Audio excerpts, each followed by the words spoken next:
Nous émettons en permanence des jugements de valeurs sociaux. Mais quand on observe l'activité cérébrale de personnes qui sont dans les toutes premières phases d'un amour passionnel, on constate que cette zone frontale est désactivée.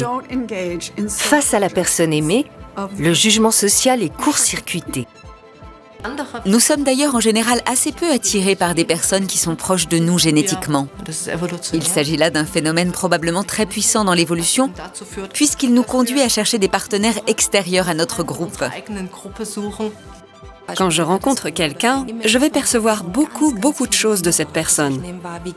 Son apparence, sa posture, ses mouvements, ses mimiques, sa manière de parler, peut-être même son odeur. La procréation n'est pas l'unique raison d'être de la sexualité. C'est la manière la plus intense d'apprendre à se connaître. Les couples se disputent à propos de rien. Mais ce rien représente pour chacun quelque chose d'important.